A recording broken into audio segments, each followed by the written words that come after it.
সেখানকার রানী ছিলেন এক ডাইনি। সেই ডাইনি একদিন একটি ছোট্ট মানুষের বাচ্চা কুড়িয়ে পেয়েছিলেন। যে কারণেই হোক সেই মেয়েটিকে মেরে না ফেলে তাকে নিজের মেয়ের মতো করে মানুষ করে তুললেন। মেয়েটি বড় হয়ে উঠল অপরূপ সুন্দরী হয়ে। শোন মা, তোর বিয়ের সময় হয়ে এসেছে। দূর রাজ্যের রাজপুত্রের সঙ্গে তোর বিয়ে ঠিক করে ফেলেছি। মা, মাগো, আমি কি সত্যি রাজপুত্রের উপযুক্ত? তুই তুই আমার মেয়ে, নিশ্চয় উপযুক্ত।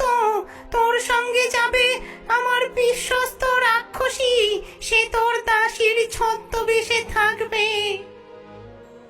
হুকুম করুন মা। আর শোন মা, তোর সুরক্ষার জন্য দিচ্ছি এই দুই লিলিপুট ভূত। এরা তোর কানের দুল হয়ে থাকবে তোর সঙ্গে। দুটি ছোট্ট ভূত বেরিয়ে আসে বাক্স থেকে। লাফিয়ে তারা ডাইনির মেয়ের কানের মধ্যে দুল হয়ে ঝুলে পড়ে। আমরা সব সময় থাকবো, সব বিপদে রক্ষা করব।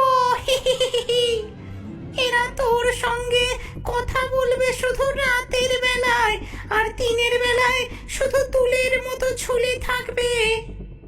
আর এই নে, এই দুটো ঘোড়া, একটা তোর জন্য, নাম মেঘদূত, মন্ত্র পড়া ঘোড়া এটা, আর একটা এই রাক্ষসীর জন্য।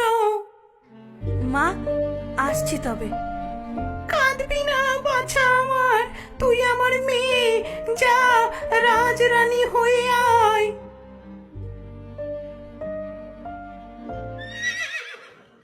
এভাবেই শুরু হলো এক অদ্ভুত যাত্রা। প্রচন্ড গরমে ঘন জঙ্গলের মধ্যে দিয়ে চলছিল দুটি ঘোড়া। এক ঘোড়ায় ডাইনির পালিতা কন্যা, অন্যটিতে ছদ্মবেশী রাক্ষসী। হঠাৎ জলাশয়ের কাছে এসে, ওগো দাসী, আমার খুব তেষ্টা পেয়েছে, ওই জলাশয় থেকে একটু জল এনে দাও না। তুমি কি আমার মনিব নাকি? হ্যাঁ, নিজে নেমে খাওগে যাও, আমি কারো দাসী নই। মেয়েটি অপমানিত বোধ করে ঘোড়া থেকে নেমে এসে ঝর্ণার কাছে গিয়ে জল খেতে থাকে। হায় ভগবান, কি হবে আমার? ঝুঁকে জল খাওয়ার সময় তার কানের দুটি দুল খুলে পড়ে যায়। আমাদের হারিয়ে ফেললে, এখন তুমি একা রাজকুমারী। মেয়ে দুল দুটি হারিয়ে ফেলার কথা টেরও পায় না, কিন্তু রাক্ষসী দাসী সব দেখে ফেলে।